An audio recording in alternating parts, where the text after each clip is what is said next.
Cube Radio. Salut, c'est Charles Dran avec l'équipe dans 5 minutes. On s'intéresse aux sciences, à l'histoire et à l'actualité. Aujourd'hui, on parle de psychologie.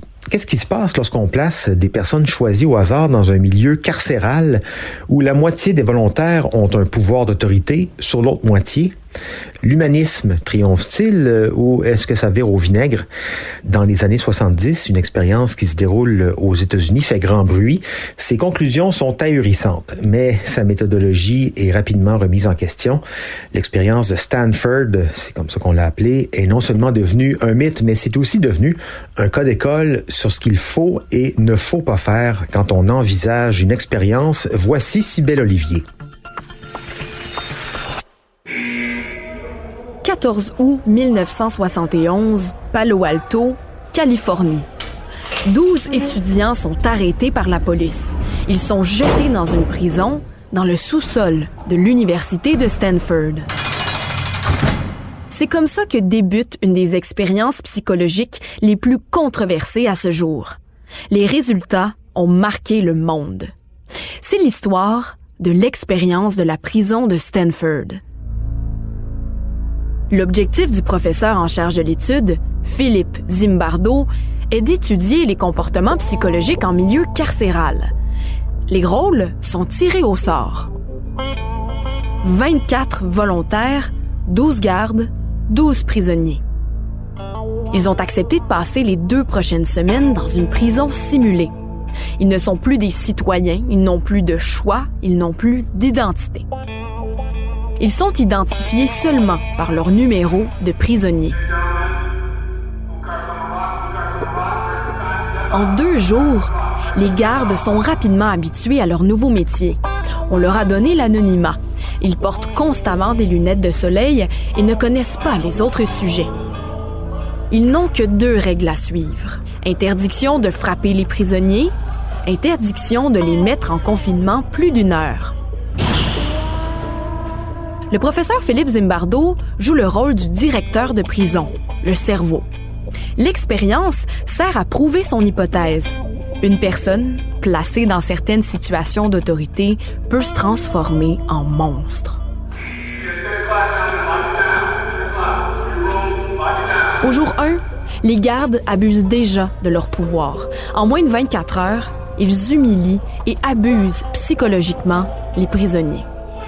Repas portionnés, accès aux toilettes restreint, obligation de rester réveillé.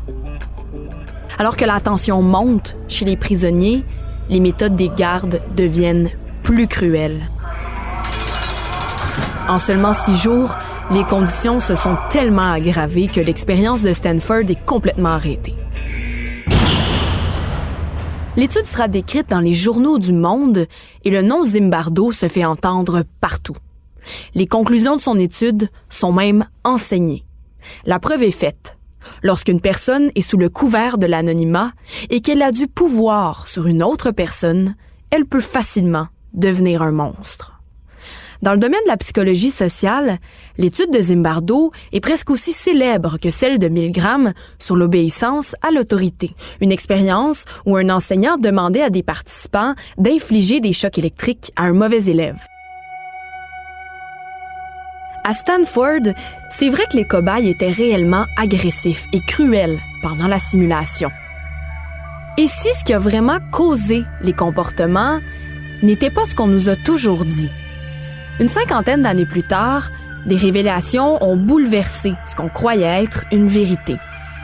Notamment, c'est le Français Thibault Le Texier, docteur en économie et chercheur en sciences sociales, qui en sera un des grands critiques. Pour lui, c'est clair, cette expérience n'a pas de valeur scientifique. C'est un chercheur qui a lu tout ce qui s'est écrit sur cette expérience, a vu tous les films, tous les documentaires. Il a interviewé plusieurs des participants. Et sa conclusion est assassine. Cette expérience est fascinante, mais elle ne vaut rien. Il dit ceci: une expérience n'ayant lieu qu'une seule fois et n'impliquant qu'une 20aine de personnes n'a simplement aucune valeur scientifique. Après avoir fouillé et questionné, la vérité est sortie. Les gardes ont été orientés sur le comportement qu'ils devaient adopter. Ils ont eu l'ordre d'oppresser les prisonniers. Or, le scientifique ne doit jamais interférer sur les résultats ni orienter le comportement vers une conclusion préécrite. En faisant ça, c'est ce qu'on appelle en anglais « demand characteristics ». Les participants de l'étude agissent différemment, n'ont pas un comportement naturel parce qu'ils devinent le comportement qui est attendu de leur part. Et c'est ce qu'il s'est passé dans la fausse prison.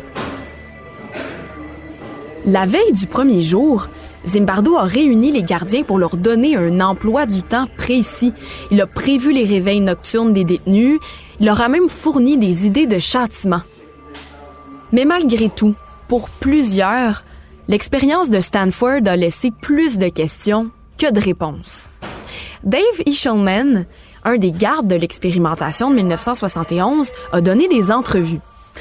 Dans l'une d'elles, il a une réflexion vraiment intéressante. Il dit « Je me suis demandé s'il y a un moment où j'ai cessé de jouer un personnage et où j'ai basculé dans la réalité. » Zimbardo a toujours insisté sur le fait que ces suggestions de comportement n'ont eu que très peu d'effet sur les participants. Mais les critiques de son étude affirment le contraire, que ce qu'il s'est passé est ce qui a été demandé. Et même si c'est vrai, l'expérience de Stanford laisse tout de même une observation indubitable. L'homme est capable de cruauté rapide si une figure d'autorité suggère qu'elle sera exercée dans un but commun. Oui, sans doute, mais on peut se rassurer aussi en se disant que l'humain a également une capacité surprenante à l'altruisme et à l'entraide s'il comprend que lui et ses semblables doivent affronter un danger ou une grande épreuve. Ça aussi, on a pu l'observer. Merci, Cybèle Olivier. C'était en 5 minutes.